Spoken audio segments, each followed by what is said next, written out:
ngajarin gua rasa.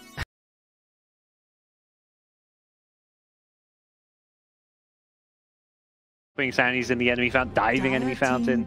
He was definitely having a good time. That is one thing I'll say with the EG too. Everybody talks about how they are really. There's that puck again, but I will say, everybody talks about this being a team that feels comfortable in the loser portion of the bracket. They don't feel the pressure. They can make that run. It just wakes them up. It gives them that hunger. It allows them to start to play to their full potential.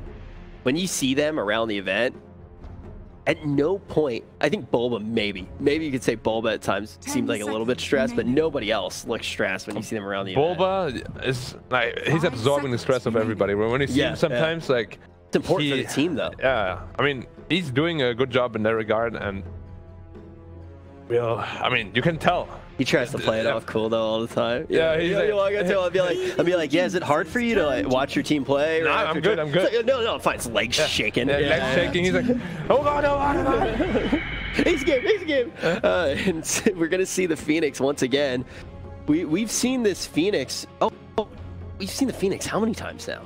For them. Three games, third time in their last BO3s. Yeah. Yeah, it might be just 3 in a row too. And super good against OD and Tusk. Juggernaut. Let's say EHOME, whatever you do, pick a scaling physical damage core. Yeah. Jug or PA, yeah, they're not the best matchups versus TB, but I think you just need them for your draft. Get some building push. You've got the OD as at least somewhat of a solution for the TB. Yeah. Picking a Jug to me is okay. Underlord. Alright. I mean... Well, it's another hero that can kind of mitigate some of the TB's damage, so I feel like you don't need a carry that is designed to counter the TB when you have these two heroes. Yeah. What, Black? What do you want to say? He's straightening up a bit. I'm pretty sure it's just the headset pushing them. You know what I mean? Who are you to judge fashion? I'm not judging. I'm saying it looks great. It makes me happy every time I see it. Doom. I'm not gonna lie. I don't think any of us are anyone fashion here. I've been going about my superstitions the entirety of this tournament, so I can't judge. When it comes to fashion, I'm definitely fucking caveman. Yeah, you're probably the worst on the panel. Yeah, for sure. Like, not only the panel, probably on the entire event, everybody's better than me. Yeah. Even the crowd. Yeah, for sure. Like certainly. Yeah, you drop the ball habitually. Yeah, but it's fine. I got my own qualities, you know. Can't be good at everything. Yeah, you're good at Dota and anti-mage. Good at AM. Yeah, he corrects you. Good at Dota, no, good at anti-mage. just an AM spam. No, right here. there was not a correction. There was an add-on. Oh, okay. Yeah, you're always right too. That's the other thing with Black. Yeah. And Doom, quite good against Underlord though, since it's max HP damage. Also here, you know, you can go 0-5, but you got Devour, you can catch up. Evil geniuses turn to like yesterday, 0-7. Yeah. They do go for Jug. This makes sense. It's very unfavorable matchup, but yeah, you can make it work. Other teams made it work. The OD can counter the TB. Yeah, we've seen Jug actually win games against TB this tournament. Yep. So now they're looking for position 4? 5, right? I mean, unless Tusk is a 5, but it's probably going to be the Innocence hero for Y. If you have... Oh, EG has last pick, okay. Yeah, then this makes more sense. And EG's, well, last picking Sumail's hero, they're going to be playing crit on Tiny most likely. They pick his hero in the first stage. Yeah, and then Sumail is gonna be on... Honestly, I wouldn't mind a sniper too much. Sniper TB, it's, yeah, okay. There's just no catch, no hero to get on top of the sniper really right now. Other than the snowball. Dire team banned. Blink Deckers later on. What else is there? Puck is banned. What else is good against OD? Trying to think. Thinking is not one of my strengths, though. Definitely isn't. Thinking, dressing, both categories you completely fail in. Yeah. Bring back the mid Nature's Prophet. 10 seconds remaining. Do it. That hero should beat OD mid with Trina. I feel like you actually. Yeah, but no one solo killed him. Remaining. But it's also no one. Yeah. Yeah. No one OD solo killed him. Imagine he misplayed that a bit too. Ah, of course. Like you don't die to OD before 6. Bulba there for a second, looking pretty confident. Oh yeah, for sure. There's no pressure on them right now at all. They love their draft. EHOME is a bit more like, ooh, feeling it. Could see Husker. Male play Husker. Yeah, I mean, I'm pretty sure he plays most heroes. No. It just questions how well and how much does he like it. Because if he doesn't like to play a hero, he won't play as well. Juggernaut against the egg, obviously. TZ just looks bored. Like, that's easy in a nutshell. Like, we just start playing. Can we get like, this draft, game? like, why do we need to have a draft, guys? Terrorblade, my feet on the chair. I feel like no Dota player wears shoes. I mean, they have shoes under the desk. Like, they come in with shoes, but they're I under know the they desk right walk now. up with the shoes, but I feel like none of them sit there. Like, I don't know many players that do that. They're It's not always comfortable, dude. It's so uncomfortable. You sit there for like an hour with your shoes on. You're Buying your own shoes then. I don't like know. Yeah, say. I can't feel my shoes when I'm sitting. I mean, like, how are you sitting? I'm sitting in like this scissor position. Like I'm not. Like this. What? You're scissoring while you're playing? What? Yeah, the scissor position. I don't know that position. Like this. That's how I play. That's not what that's called. How is it called? That's not what that's called. Cross-legged? Oh, cross-legged position. Butterfly. Butterfly, whatever it's called, you know what I mean. Scissoring something very different, but What is scissor? Black Okay, scissor. never mind. Yeah. there's the sniper band. Good band coming in. Shaman. How do you like the shaman here? Whoa, shaman, mid shaman? Wait, No, no, it's sorry, OT. that's what I just saw it on the screen. I didn't know. Okay, that's Are you what thinking the about EG something do. else right now? Yeah, look. So shaman, that was I don't okay. I know thought that what's was going on EG. always. That's EHOME. Like, you two are on some shit. That's all I know. Black. Let's talk about Dota, man. Yeah, please, Black. I have been talking about Dota and how I'm sitting on a chair. Oh, Death Prophet. DP. That's a Sumail hero. Haven't seen too much of it this tournament. It's good against the lineup, though. Yeah, gives them that, you know, it's DP versus OD. You've got the silence, which is pretty annoying. OD's going to have to go kind of BKB against that. And you play counter timings, too. Yeah. Like, when OD is weak, DP is super strong. Sit down. There you go. Getting too excited. Now he's self-conscious about how he sits. All right, so let's talk about these drafts. DP, not something we've seen very much of. Why are we seeing the DP come out here? Well, DP, as I said, is a counter timing to the OD. OD is very weak to DP until he actually gets a BKB. And even then, he can still die very easily to the ghosts. And Juggernaut doesn't particularly like playing against DP either. DP buys the Yules. Yeah, and the Jug Spin doesn't help. Yeah, okay. Last time, we liked EG's pick a lot more. Are we feeling the same way before we jump into the game? Yeah, I think, again, it's EG just following their draft formula from start to finish. You know, pick crits hero in the first two with the core hero, with the TB, and you know, I think EG just have a better understanding of how to play in draft right now. All right, we're going to have to see, is EG going to be able to take this one cleanly? Is it going to be a 2-0, or is EHOME going to be able to extend it to a third game? Personally, I'm hoping for a game 3, but I'd also just like to clarify something the panel was talking about. The best people do their things without shoes on. I, myself, have no shoes whenever I cast. I kept my shoes on. It's the winner's way. You're my rock, you're my analytical rock, but I need the fancy footwork that cannot be done inside of shoes. Whatever you say, Toby. Let's get to the game. We've got a fantastic draft from both sides. This one, Kyle, feels a lot better matched up. EHOME have a lot better combination of different heroes to work. Yes, And, definitely. and types of damage, mainly. Yeah, it's a more balanced draft. They did what I expected them to do in the first game. You know, EG go Tusk Terrorblade. This game they go the Tiny Terrorblade. You just take the OD. Second game in a row, EG prioritizing Radiant, EHOME preferring first pick. The exact same bans in the exact same order from both sides. The only switch up was EHOME going Tusk over Tiny. I think that that's just a better hero in general. Crit did way more work on Tusk in the last game than I felt Tiangming was able to do on his Tiny. It's just the nature of the hero. You can play defensively. You're stronger in the laning phase, finding kills. More like you aren't as affected by BKBs either because of the interrupt of your ultimate and the shards. This is, okay, Innocence. Is he trying to make it really obvious that he planted the ward down? Because he walked underneath the Radiant Tower. Doesn't take any damage, but just very much envision. The ping's exactly on point.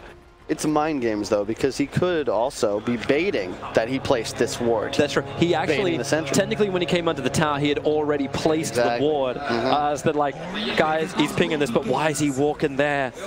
Next level play.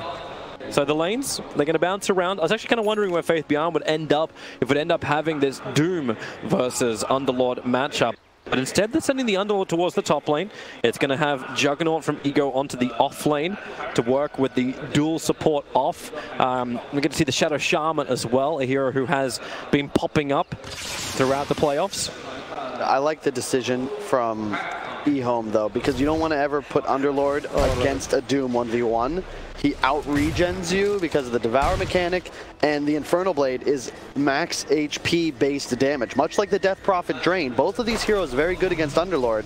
He's always tanky, but he suffers when he's able to be taken down by abilities that are percent based. Speaking of suffering, I kind of want to keep my eyes on S4. Mainly because he used the TP to go out to the tier 1 tower this time, directly in front of EHOME, and they just like, it's a will to dive. S4 at least can juke it up a little bit, but they just keep ether shocking him down. Now you go into your tag team, and with the spin damage, they're a little bit clustered inside the trees. EHOME walking over their own feet, but this is the exact thing we were worried would happen again. S4 locked in, brought down. And without a TP to walk back to the lane, it's 28 seconds on cooldown. He'll end up having the long walk of shame, but at the same time, mid-matchup. You were mentioning it during the draft. It's really good for a Death Prophet against the OD. Yeah, the matchup itself isn't ideal, but throughout the game, OD hates playing against Silence, and Sumail's going to be able to hit him with a 6-second Silence with like super long range. In addition, you naturally itemize for Yules, you buy a BKB, and you're high end, so OD never really has that massive hammer damage. Bottom, that was huge, because not only does EHOME get the kill, but also they gained lane control. So S4 has to walk back, and he's going to be buttered up very easily if they choose to go on him again because of all the distance you now have to find kills on this Doom. He just hit level 2. He had to devour a creep on the side, so I don't think he even can stay at this camp long enough. Can't. It's a Centaur as well as the Smasher. Because he stuck around, they can potentially body block him in the tree lines. So nice control. They have to keep it up, however, but there's no level 2 on Shaman. He is a small amount of XP away from getting it. And with the shackles, they could have tried to take the fight. In fact, now level 2 is up, but no way for Tusker to close the distance. I think you want to wait if you're EHOME. Just get the Tusk level 2 and then look to get aggressive. Now, because that's a sure kill. It requires too many, you got to block him. Jug has to chase away from his creeps. Just take the guarantee. In the top lane, we haven't discussed it, but Faith Beyond also equally struggling. He's already burned through all 6 of his tangos, and he's still not level 2. This is the difference, right, between the Doom as well as the Underlord, where Doombringer, because of Devour, he has this mechanic to catch up. We saw S4 have this exact problem yesterday, except yesterday's problem was a lot more. I think it was 7 kills in 7 minutes, 7 deaths in 7 minutes against his name. This time around, it's a lot better. Faith Beyond up on top lane has Innocence to help him out, and they actually look towards Fly. Innocence actually begins his attack on the Fly, a little bit difficult when he gets hit by the Fire Spirits, while on bottom lane, it's actually Crit who gets to combo together with S4 to find the kill. They have the extra damage thanks to the clap creep. 150 damage and a 25% move slow for 3 seconds. The best creep for a Doom to grab, being aggressive. You could argue. Now they move top. Snowball going in after Terrorblade. Arteezy had a free game before he begins his TP, but the shackles are available. Terrorblade will fall, and Fly has no other choice but to back up behind the tier 1. Well played by EHOME. This is the power of that Rasta. They last pick it for a reason. The same combination Vici Gaming likes to utilize. Shadow Shaman Tusk is so much threat. One more attack up the hill. He doesn't get the miss. A Fairy Fire from Sumail keeps him alive. The intel steal was good, and he was able to salve himself up and repair all the damage that Sumail did to him while Sumail was imprisoned. You can see they want to go for more. They're thinking about it. Fly does have dime, though. This is what needs to happen. They're trying to contest Arteezy's catch-up, which is just to walk into these small camps and continuously farm. This is a cool decision from EHOME. I like it as well. You pressure Artur. He played a pretty easy game in game 1, just effectively just free farming the entire time. Now, yes, you've hurt Ego a bit. He's bottom against 2, but he got so much free farm at the start that it's more difficult for Ursa Tiny to shove him completely out of the lane, whereas up top, Artur's been relegated to the jungle. In towards the mid. They just need to get the control. Sumail slowed up. ASD, he's already at 7 intel stolen. He's a little bit more damage. Crit creates the space with the avalanche. So EG can walk back behind their own tower while Fly and Icarus dive away to safety up on top. Shaman had Hex and Shackle, but didn't have the vision to get the disable before the TP completed. I was just going to sit mid, pops the salve. Shrines are active, Doom going to TP top. And they recognize Artur just can't lane, but he's in trouble. Artur is actually dead. They start with the Hex, they can go on to Spin and Shackle, and Arteezy cannot walk away. No TP support, so come in from supports because, well, they just don't exist.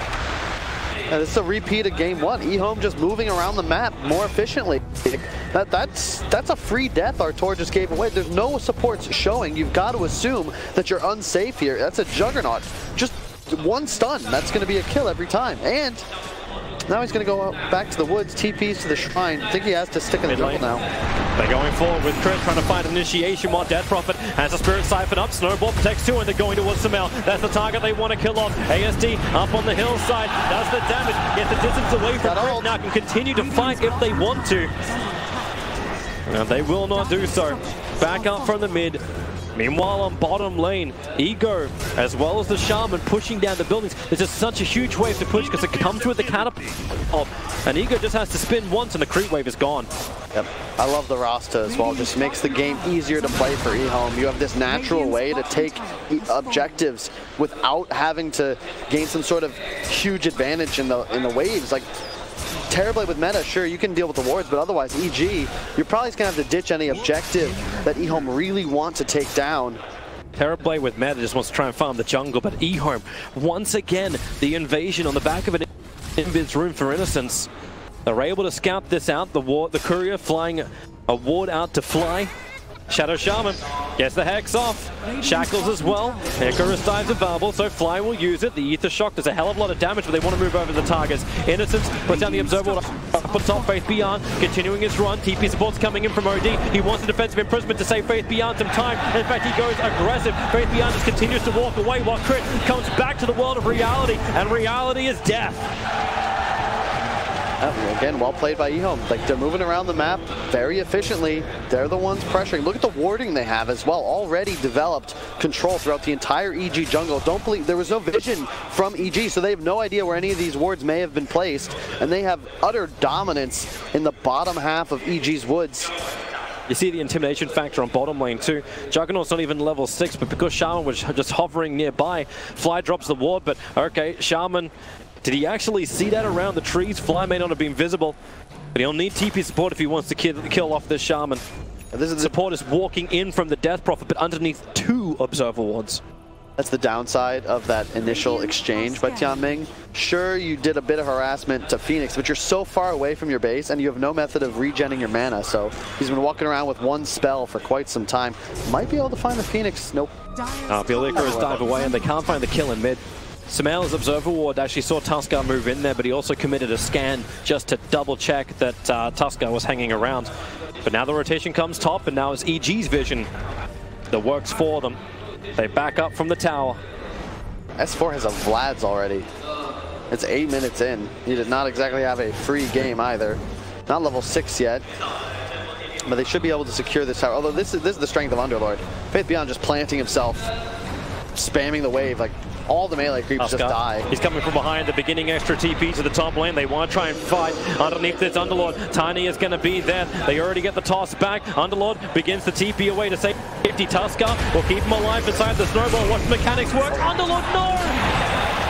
The send back, it didn't come in time. Innocence tried to buy as much space as possible, but it still wasn't enough. Well, it's big for EG. They get this tower as well. Fly farming bottom uncontested. Yeah, the Rasta and the Jug could kill him in tandem, but Fly's playing bottom side of the trees. As you can see, he'll get vision of the Rasta, and unless they get the Hex off. Hex? They got the Hex off. OD's moving. Wait, he didn't follow up with the Shackles. He was trying to buy the extra time for OD to walk down ASC, so it's just a little bit too late to the fight. That's just well played by Fly. You know, keep shoving into my tower. I don't care. I'm a Phoenix. I want level 6. And Crit wants to try and fight it. Like, he wants to toss Ego over to S4. S4's got Doom available. So if Juggernaut wants to present himself, he'll go for it. You can get it off. You can actually get it off mid-air, so he won't be able to get the spin off if they do execute that toss back properly and S4 is able to pre-click that Doom. Crit will find the Underlord. Probably just gonna get out of dodge. Technically, who's finding who? Samel turns around, 3 heroes together. Shards fly forward, but it pushes Crit away and locks Faith Beyond on the bottom side of the ramp. And it was not the Shards they were looking for.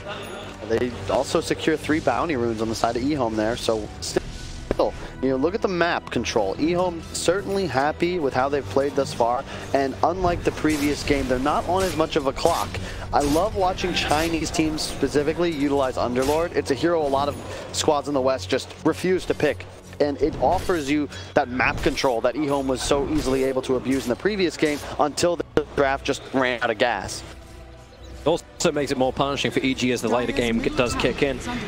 Shadow Shaman, we've already seen how well he can do once Mass 7 Wars and Refresher Shard arrives. It's just this great disabler. Then again, like the key items for him has normally been Blink and BKB in the last couple of days. And S4's having the time of his life. He's actually the #1 net worth on EG. I don't know if that's a good thing, however, because it means Arteezy's falling behind. And Death Prophet as well. This is a hero, like any... he dances with his HP bar. And if you're able to just turn a fight around, get some drains off, survive, you're reliant on that turnaround. But when you're playing against heroes like OD, like Jug, the CC that the support duo offers. S4, did he stay too long? Here comes the Hellfire. Snowball will come forward, but they've already used the shard, so the block is gone. EG may want to try and turn this one. Crits arrive, Fly begins his TP in. Got egg. And he completes it too. While this happens, Arteezy gets space. Yep, exactly. Underneath dire vision, but he has space.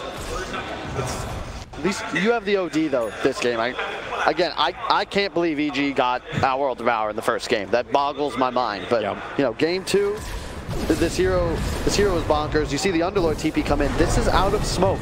EG will have no idea that this move has occurred. They scan, expecting perhaps a Shrine TP, but that didn't occur. And look at Artur. Oh, he moves down. Scouting with the illusion though. Now that he is, but no, he doesn't see around the trees. Now he goes down into the lane, sees, but has to cut through the path, begins his own TP out. They don't see it. The TP, the Snowball will end up cancelling it. Arteezy will die. He almost got away, but you want to turn your attention towards the mid lane. Fly as well as S4 doing the wraparound with the Zergward. They see the Juggernaut. Spin is out, but Doom will go through this, and he gets back to the tier 2 tower. ASD, it's going to be the imprisonment. Keep the Doom out of play. Build up this intel, and then drop the Eclipse if possible. Doom will fall, and even get the Hex. Fly, Shackles, means the Supernova cannot come out. Fly, he tries to drop down one sprite. He has Nova if he's going to survive this, but there's no way he does. He'll die from imprisonment, and it'll be a waste of an ultimate.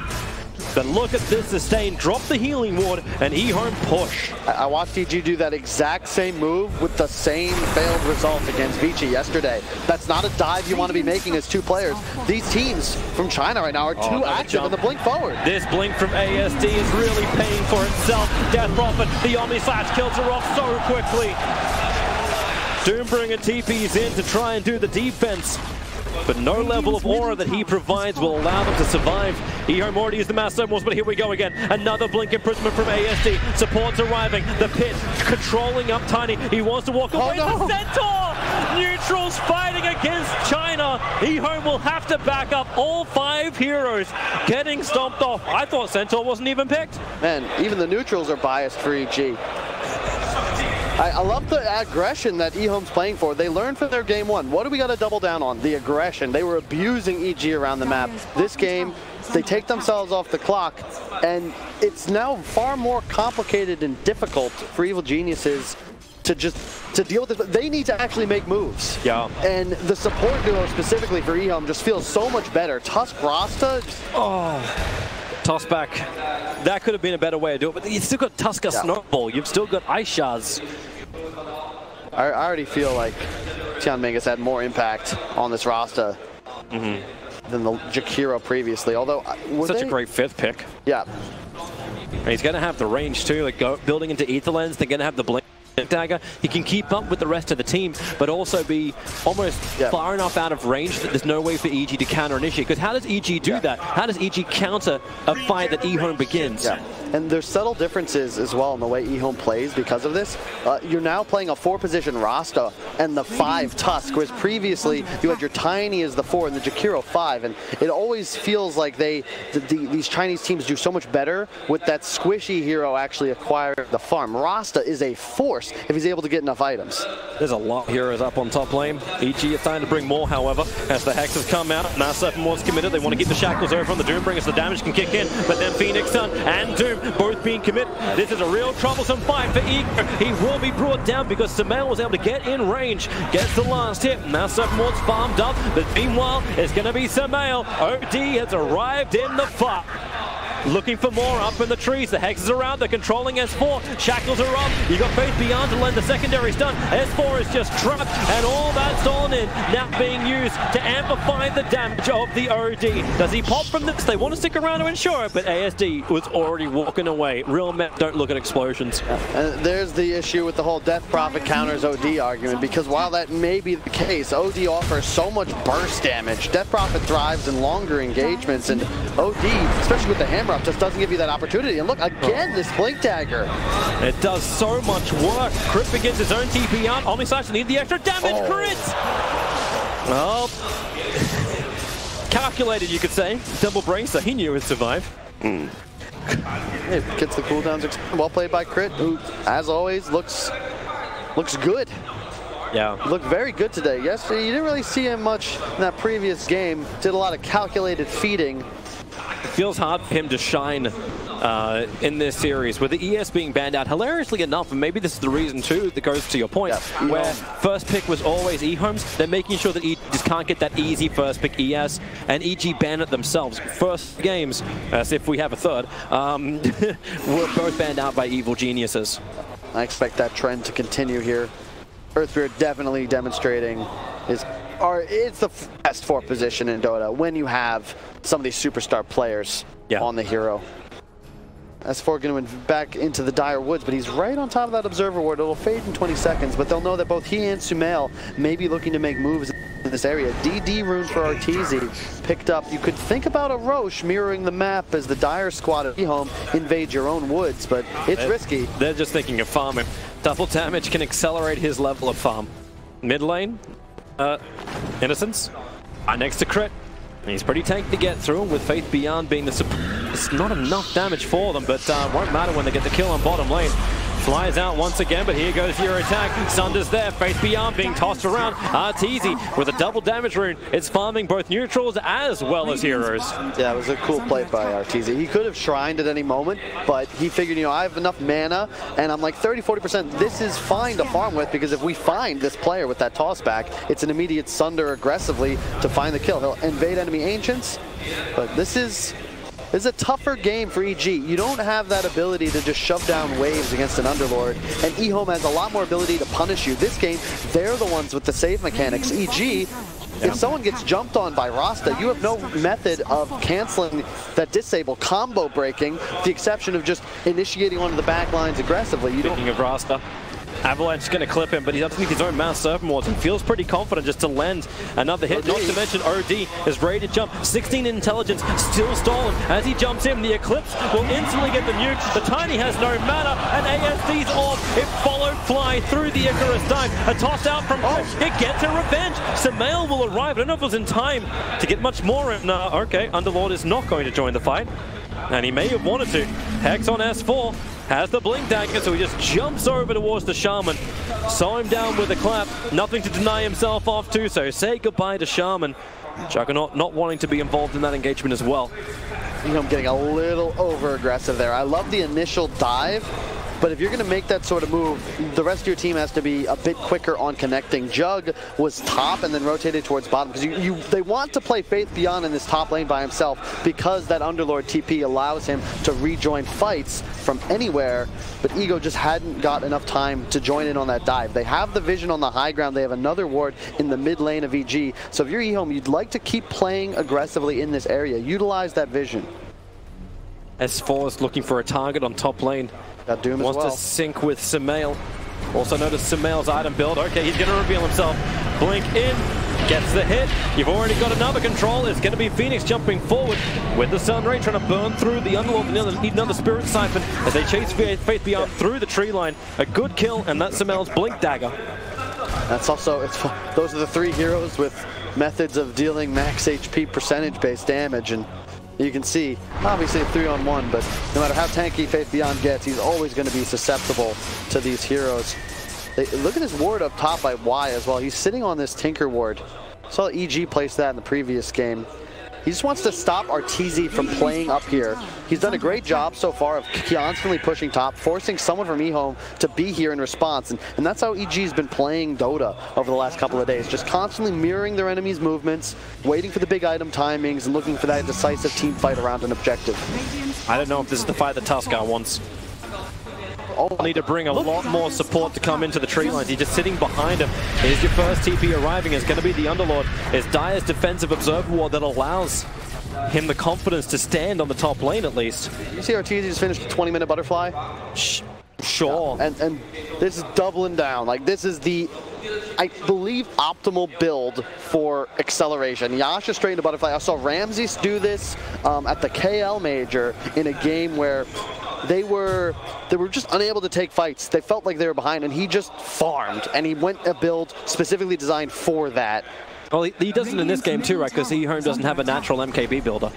Exactly, it's a good point. Both Jug, well, Jug can, but neither Jug nor OD really like to, and you now have this huge window where you've got that advantage of 35% evasion. OD wants BKB as well as, he's already got the Kaya. S4's walking underneath the observer ward, so Faith BR knew this was coming. A three-man smoke up, and they look for flying. That snowball's going the opposite direction, and they don't get either because the Hex! Oh, that was only just in range, but thanks to Ether Lens, that range is still enough. S4 trapped in the tree lines. No TP scroll available. 2 seconds before he can get his blink back off cooldown as the tick damage is slowing down, but okay, it's in trouble. Another pit, ensuring Doom doesn't get away, and this will be a kill, but it takes 3 heroes to get it. They comes in for the creep skip, and yep, you're right, they find OD, toss him up, throw him back down again. A Thunder even from Martizi. Switch the life out.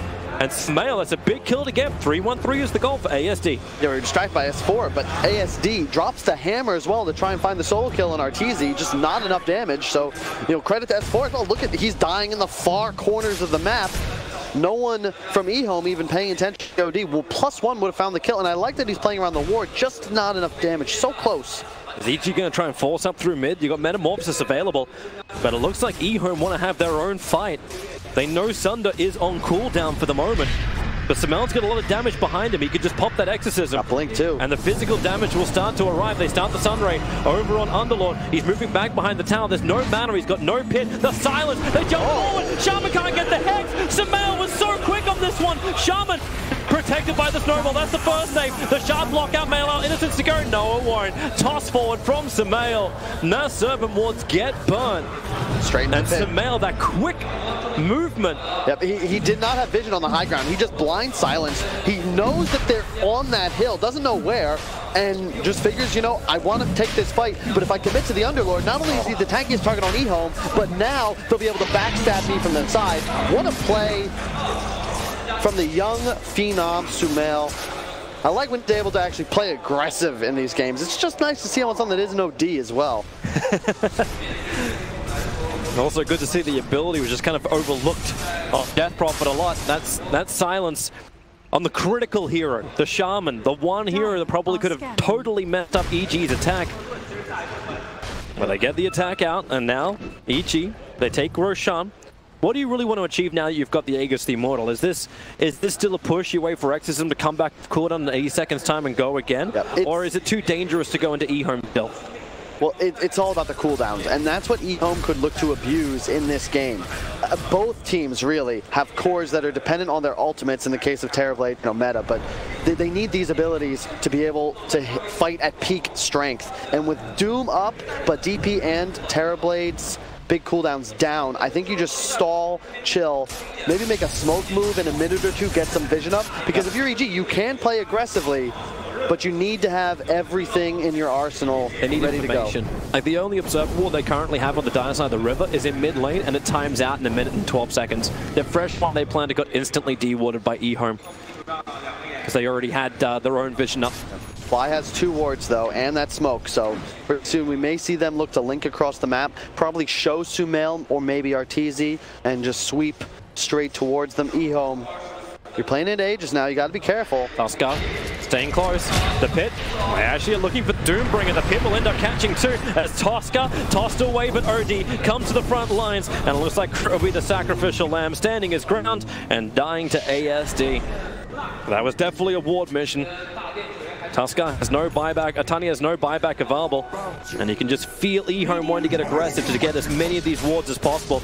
That's why Arteezy may even, he's not going to contest bottom. That's a mistake from Arteezy though. He should certainly be camping those runes once they reveal themselves top, especially considering it's the Aegis and a BKB. EG once again seeding bounty runes. They give away 3, even though they're the team with Aegis and theoretically should be able to influence the map more. But you know, EHOME doing a good job sticking in it. They have Crimson Pipe finished on the Underlord. Yep.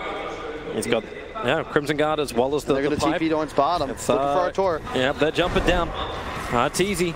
He has BKB and Aegis. So even if they get this once, they'll have to get this twice, but they'll start with the Hex, following up in the Shackles, just the control, first spin, they clean up the creep wave, this will make the Omniside even more effective. No. They toss him, he didn't get the Thunder off. No, but they used the punch, he can BKB TP now. Oh boy, the massive more. Arteezy, trapped, now the Omniside, isolating Arteezy, he creates an illusion, tries to negate some of the damage, and then stuns his ego! EHOME, they gave the fight to Arteezy, and supporters arrived from Evil Jesus. The rest of them, they won out, but Samel is there, Faith Beyond, he can't ulti anymore. They use that to come down. Even the Doom, they cannot do anything. OD can attack through his own BKB. He'll back up. You're seeing Crit. He's jumping through the back lines as the EG lineup. They stampede forward. Look for a target. Faith behind the trees. Just gets his TP off in time. EHOME should be lucky they get away with only the Tusker as well as the Juggernaut dead. But they're going to lose bottom tier 1 and tier 2. I don't know what the play was with that one, Toby. They just wanted the kill, and then again? EG came quick though.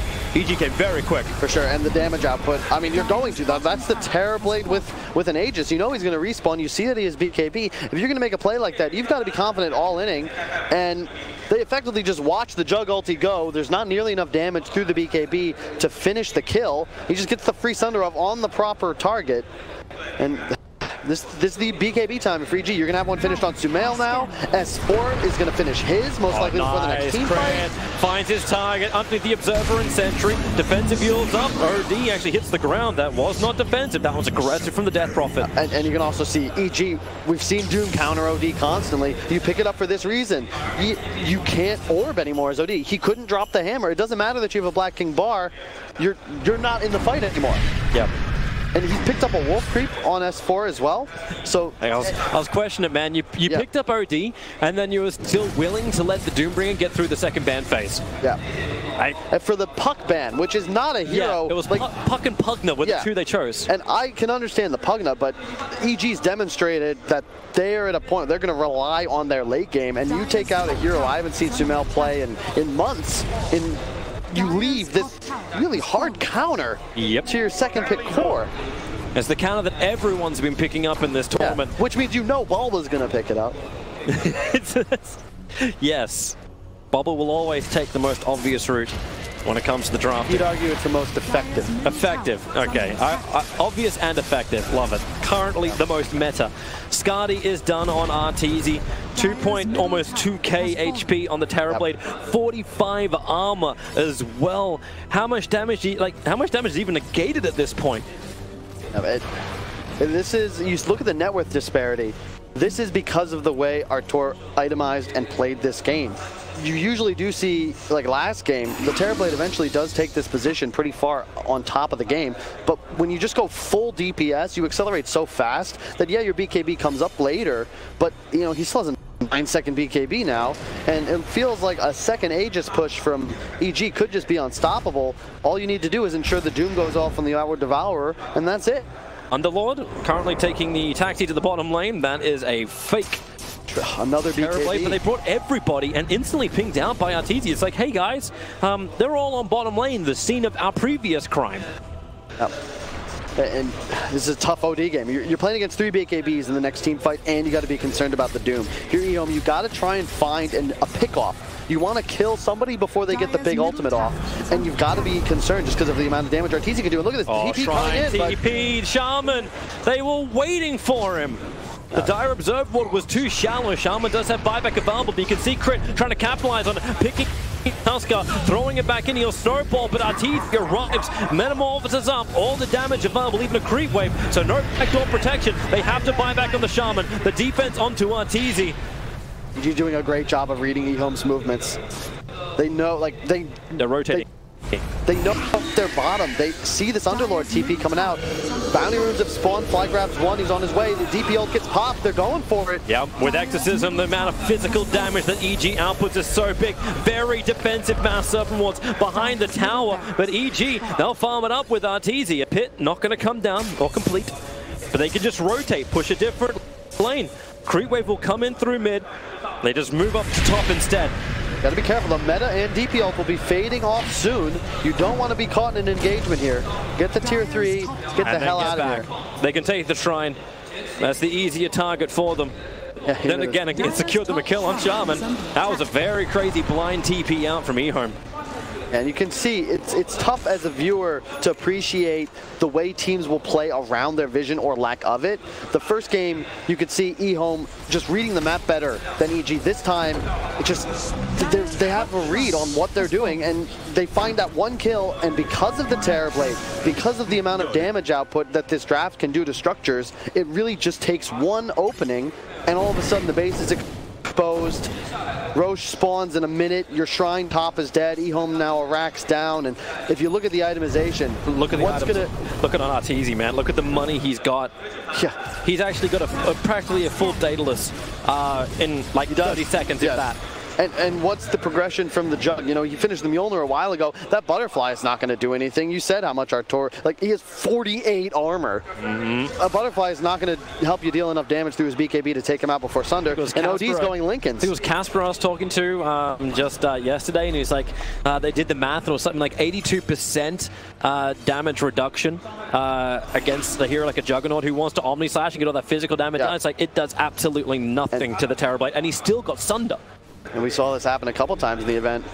I've been pretty critical of taking Jug into the Terrorblade. Sure, you can outlane him, but game like this, your damage output is nothing in comparison to a Demon Form TB. They were really hunting for a kill. Innocence is in no man's land. He managed to steal an Arcane Rune. That's one upside. But EHOME, their aggression doesn't work.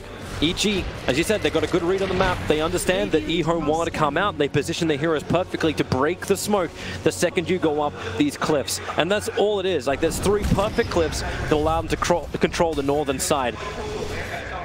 And no way for EHOME to walk up it. They have no flying vision. There's no Beastmaster in this game. And damn, Tusker is trying his hardest to try and get rid of some of the vision. You have now the ASD OD with the Lincoln Sphere. If he gets the BKB off, there's no way they could cancel that to doom him through it. That's so you will have that 8 seconds of immunity, 9 seconds rather. This is a big, you need to fight them at Roche. They have need to go big. Second Roshan, but it dies so quickly. Yep. How do they fight them? They can't get there in time. I don't think you can. You can already see EG, they know they have the damage in the pit, no problem. Just ensure that EHOME can't respond. This is now a cheese on your Death Prophet. Arteezy with the Aegis. ASD do not feel confident right now. They smoked out before Roshan was even close to being done. He'll blink and try and run. There's the blink forward from S4 and just BKB, TP away to safety. That is commitment to survive. But that means there's no BKB. And I was just talking about how that's a huge timing for a fight. It's now removed, and EG's like, all right, cool. They're going to beeline towards the enemy base, possibly look to force an engagement before that comes off cooldown. Take bottom shrine for free first, most likely. But that base now, you got to be real concerned if you're EHOME. S4's even grabbed the creep waves on bottom lane. Here they go. It's, this will allow the Radiant creep wave to move as quickly as they can. Bottom lane, the attack arrives, fortifications available, they'll burn it, try and waste a little bit of the time of the exorcism. The silence didn't really do a lot to face beyond his even loaded storm up. That's a good 3-man pit, but where's your follow-up? Where's your attack? Mass Serpent was defensive, something actually trapped over on the Terrorblade, but the damage is being done already. The tier 3 tower is gone. Samael is focusing on the racks. The Crimson Guard is actually delaying this fight, and they toss back in face beyond to look for the attack. Terrorblade, he's dropping low, but Aegis Immortal still available. Even with the Snowball forward, the Lotus Orb, it'll send him back. This is actually really problematic. They're going to go deep under the tier 4 towers, but Arteezy BKBs, there ain't no problem here. EHOME's going, they're dropping like flies. 2 heroes down, but flies revive. As Innocence wants to keep this battle going. This will be a second full lane of racks now taken. Top lane is the only thing that survives for EHOME. They don't have the shot, but they want to fight. Sunder already getting the life back into the Terrorblade. It's not like he's already got the Aegis, the Immortal available too. Where's the sustain? There's no Omni Slash. The Doom is out, and they're all going down. Say goodbye to Tuskar. Juggernaut is doomed. He's the one that can't get back to safety. Then OD, he's starting to build up some intelligence, but he's got no other team to be the front liner. The Donat comes out at the end there. EHOME will call the GG. GG. Well done by Evil Geniuses. Game 1 looks really close for EHOME, but no, they had a draft problem. But look better for EHOME, but EG's execution and the read of this game was on point. Yeah, they played much better. I think Arteezy specifically had a great game. An easier task as well. Just farm, get big. EHOME, a couple of ineffective fights lead to an insurmountable advantage acquired by EG. A tough game for them to close out once you make those mistakes, but they should feel proud. They won the minor. They're top.